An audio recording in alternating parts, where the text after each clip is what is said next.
자, 46번 볼게요. 46번은 개정된 정보 처리에서 자, 개정 첫 해에서부터 지금까지 가장 매회 끊이지 않고 출제된 문제입니다. 출제빈도 높다라는 거죠. 매회 출제가 되고 있고 물리적 데이터베이스 설계와 논리적 데이터베이스 설계 보기를 섞어서 설명 틀린 것은으로 매회 출제가 되니 자, 기출문제 보시면 한 해만 잘 정리하셔도 해설 강의 듣지 않으셔도 아, 답이구나 라고 쉽게 아실 수 있는 문제입니다. 물리적 데이터베이스 설계에 대한 설명으로 먼 것은 즉 논리 설명의 하나가 있을 수 있습니다. 뭐 개념적 설계가 들어가기도 하는데 우리 개정된 이후에는 계속 물리 설계와 논리 설계의 상황을 섞어서 틀린 거 하나를 배치를 했습니다. 자, 물리적 설계, 물리적 모델링 동일합니다. 목적은 뭐죠? 실제 운영되는 상황에서 데이터베이스가 실제 구현돼서 운영된다라는 가정을 해서 효율적인 방법으로 데이터를 저장하는 것이다. 자, 트랜잭션의 처리량과 응답 시간, 디스크 용량 등을 고려해서 설계한다. 실제 운영의 관점이죠. 저장 레코드의 형식, 순서, 접근 경로와 같은 정보를 사용해 반영한다. 자, 그럼 4번 볼게요. 자, 트랜잭션의 인터페이스를 설계합니다. 그리고 데이터 타입 간의 관계 표현한다. 어디에서 있을까요? 이런 트랜잭션과 관련해서 인터페이스 부분 설계하는 단계는 논리 설계 단계에서 이루어지고 그 이후에 그렇게 되어 있는 부분에 트랜잭션의 세부 설계에 집중하는 게 물리 설계 단계라는 거죠. 그래서 논리 설계와 물리 설계는 여러분이 구별을 명확하게 하시는 건 무조건 100문제 중에 한 문제 출제가 된다라고 알고 계시면 됩니다. 안 나오는 회차가 이상한 거죠. 아, 이번 회차가 SQL 문제 난이도 정말 뚝 떨어졌어요. 보시면 뭐 문제 수도 좀 줄었고요. 이렇게 문제도 너무 간소화돼서 여러분이 열심히 나 필기 때 SQL 공부했는데 안타까웠던 회차인데 실기에서 여러분 공부하셨던 거 반영 꾸준히 되니까 그렇죠? 자, 그리고 이렇게 데이터 분석하는 여러분이 정보 처리 아니신 상황에서도 어느 직종에 어떤 업무를 하셔도 개념 도움 되는 시대입니다. 그래서 아까워하지 마시고요. 자, 47번 보도록 하겠습니다. SQL의 논리 연산자가 아닌 것은 자, 좀 어렵죠. 자, 논리라는 연산자가 키워드고요. 실제 SQL은 대문자, 소문자 구별하지 않습니다. 그럼 논리 연산 나덴도와라고 이야기를 했죠. 논리 부정, 논리 곱, 논리 합. 자, 해서 2번 키워드 없죠. 연산자라 그러면 C 언어, 자바 언어 공부 같이 하고 있기 때문에 여러분이 자꾸 기호를 떠올리시는데 SQL에서는 영어 스펠링 그대로 and, o와 not 이라고 적습니다. 자, 해서 47번 문제 살펴봤고, 자, 48번 문제도 어렵지 않죠. 자, 테이블 대상은 학적 테이블에서 전화번호가 널이 아닌 NULL이 아닌이 키워드입니다. 학생명을 모두 검색할 때 SQL 구문으로 옳은 것은 그럼 일단 객관식이니까 보기에서 틀린 부분으로 먼저 여러분이 구별하시면 기억에 없다가도 나실 부분입니다. 자, 그럼 자, 셀렉트 학생명. 자, 지시사항이 학생명을 모두 검색하라 라고 해서 셀렉트 부분 다음에는 학생명, 속성명, 칼럼이 적혀 있네요. from 학적 해서 자, 1, 2, 3, 4 모두 셀렉트 from의 학적 테이블을 대상으로 학생명을 검색한다. 공통적이고요. 우리가 살펴봐야 될 부분 뭡니까? where절이죠. 자, where절, 조건절 보도록 하겠습니다. 자, where이라는 조건절에서 전화번호가 어떻게 자료가, 속성들이 구성되어 있냐라고는 주어지지 않아도 전화번호는 숫자로만 구성되어 있다 일 수도 있지만 하이픈을 염두를 하시거나 010이라고 하면 앞에 0이라는 부분이 숫자면 안 되겠다. 문자로 반드시 0 있어야 되겠다라는 감이 있으실 겁니다. 자, 그렇기 때문에 문자 자료다라는 기본 전제가 있고요. 자, 문자 열 정보들이 있는데, 자, where 있는 부분에 자, 전화번호까지 동일하죠. 자, 널은 원자값이긴 한데 저 양을 표현을 하는 거와는 좀 다르죠. 그렇기 때문에 는이 아니고 is 연산자가 쓰입니다. 해서 자, don't null 이런 거 없고요. 기호 안 쓰이고요. 자, is 쓰였죠.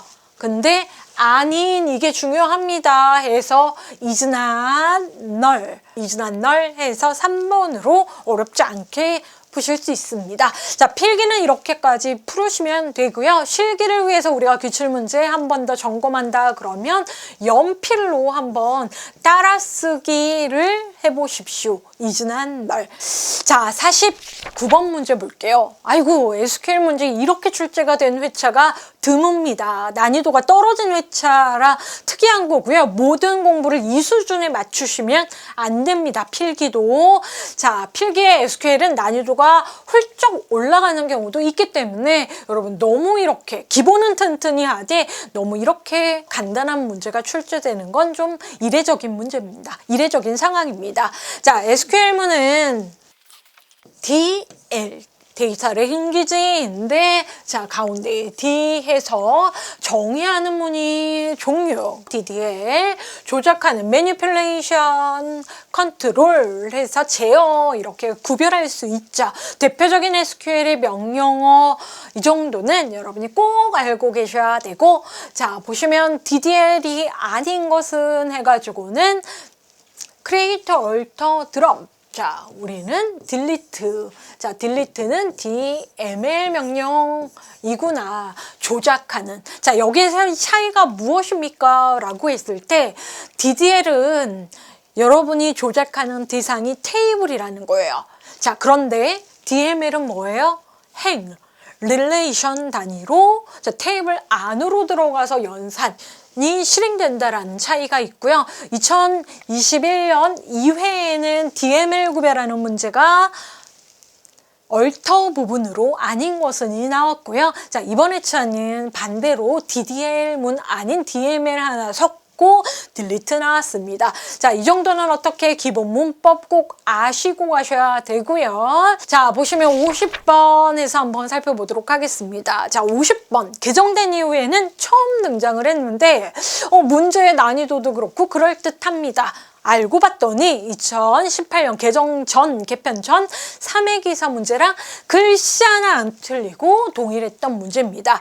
이때 2018년 3회가 이 문제 처음으로 출제가 됐었어요. 그리고 동일 회차의 실기에서 타임스탬프 용어로 적는 문제까지도 출제를 했던 정보 처리의 역사가 있습니다. 근데 그건 중요하지 않고요. 여러분이 나는 2022년에 시험을 보는데 매회 나오지는 않지만 이번에는 타임스탬프 기법의 정의를 나올지도 모르겠다. 자, 바로 다음에는 나오지 않는다. 즉 22년 1회에는 출제가 되지 않을 것 같고요. 자, 그 다음 회차는 간헐적으로 CBT가 출제가 될 때는 그런 정기적으로 문제은행을 구성하지는 않기 때문에 뭐 매회 출제가 될 수도 있는 문제군으로 살피고 가시면 좋겠습니다.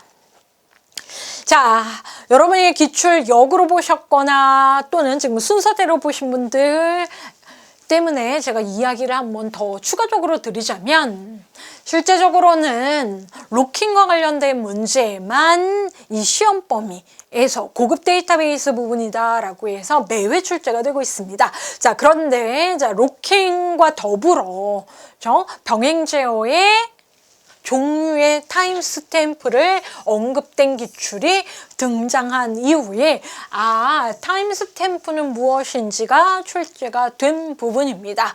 자, 동시성 제어를 위한 동시성 제어라고 표현을 했는데 병행 제어. 뭐 영어로 표현하면 동일한 표현인데 우리가 번역을 병행 제어라는 키워드를 잡고 공부하느냐 동시성이라고 잡고 공부하느냐에 따라서 낯설으신 분 분명히 계실 겁니다. 자, 동시성 제어를 해서 우리가 직렬화 기법으로 트랜잭션 간의 처리 순서를 미리 정하는 방법은 그렇죠? 자, 여기서 키워드는 뭐냐면 처리 순서입니다. 자, 고유한 트랜잭션마다의 처리 순서, 즉 타임 스탬프라고 이야기를 하는데요. 그걸 지정해서 병행 제어하는 부분을 타임 스탬프 기법이라고 합니다. 그러니까 처리 순서 자체를 타임 스탬프라고도 얘기를 하고요. 그걸 적용한 기법에서 2번 타임 스탬프입니다. 자, 좀 더 설명이 장황하다라고 하면 동시성 제어는 자, 대상이 무엇입니까? 라고 했을 때 트랜잭션. 자, 하나가 아니고 여러 개의 트랜잭션이 차례대로가 아니고 동시에 병렬 수행을 합니다. 그럼 트랜잭션이 동시에 수행을 하니까 문제가 있을 수 있겠죠. 그래서 제어를 해서 문제 상황, 공유된 자원에 대해서 잘 관리를 하고 싶다. 일관성 있게. 자, 이런 키워드를 가지고 이야기를 하는데, 자, 동시에 수행을 해도 마치 차례대로 수행하는 것처럼 직렬화라고 얘기를 합니다. 해서 병행 제어 정의 한번 읽어볼게요. 동시에 수행되는 트랜잭션들이 일관성 있게 공유 자원도 처리하고 트랜잭션 내의 논리 현상을 수행하기 위해서 제어하는 것을 병행 제어라고 이야기를 한다라는 거죠. 직렬성 보장이라고 키워드를 잡습니다. 자, 병행 수행을 하면 문제가 있다라는 거예요. 그래서 제어를 해야 된다라는 거죠. 갱신분실, 비활용 이전성, 모순성, 연쇄복귀와 같은 문제가 있으니 제어를 해야 된다. 자, 기법적으로는 로킹 알고 계시면 되고요. 지금 타임 스탬프 기법 꼭 알고 계시고, 자, 그래서 방법으로 로킹도 되지만, 자, 트랜잭션 간의 처리 순서 정하는 걸 타임 스탬프 기법이다 라고 알고 계시면 좋을 것 같습니다.